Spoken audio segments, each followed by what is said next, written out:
was like Ren and Stimpy. I could see every like hair follicle, every pore. It was harrowing.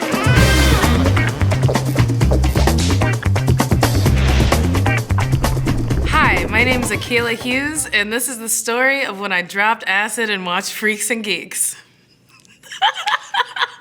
The Postal Service's album, Give Up, which had been out for 10 years, was touring, and so we decided to go.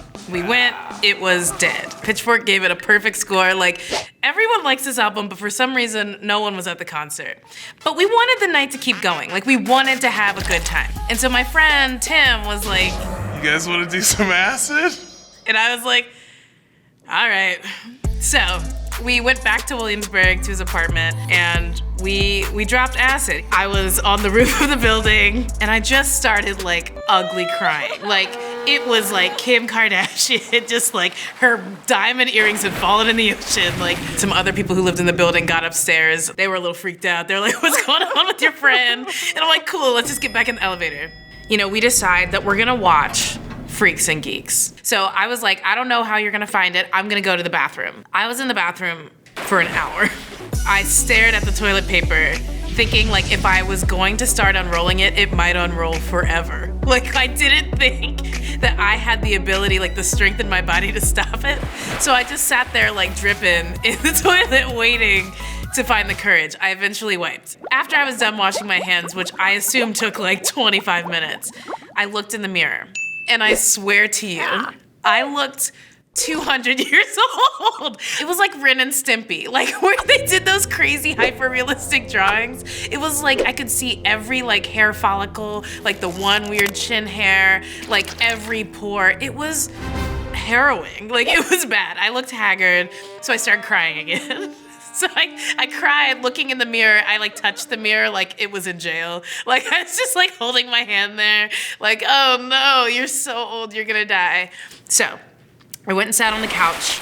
And so my friend was like, "I've got a bunch of oranges, and I heard that oranges taste amazing when you're tripping." And I'm like, "What is it about them?" He was preparing the oranges, like slicing them and like making them good for us. So we were like, why don't we draw what we're feeling? And so I just started drawing circles.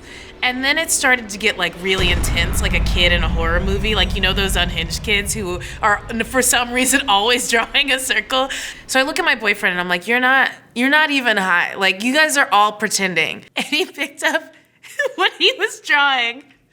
And it was the ugliest drawing of a cow. It looked like a little kid who had never seen a cow. But I knew it was a cow because he wrote the word moo next to the drawing. Around this point, my friend Tim brought over the citrus. I was immediately transported to like a 90s Fruit Gushers commercial where the heads turn into the fruit when they bite into the candy. So I'm eating like 6 oranges. Like, for some reason I'm going ham and cheese on these oranges. I can't get enough oranges. I don't know why I decided to do this, but I was like, I am allergic to oranges. I'm not allergic to oranges. For anyone watching this, like, that's a lie. But I wanted the drama of like everyone caring in that moment. And no one cared. They're like, well, you had like 6 and you're fine. I could die at any moment. They're like, I don't know how to be there for you right now. And my boyfriend was like, I think we should probably go back to my apartment. Like, we gotta get out of here. And we went back to his apartment. And then eventually, like, I would say maybe 2 hours later, after just laying in bed and staring at the ceiling and like not talking to each other, we had sex. And then we went to sleep. Tales from the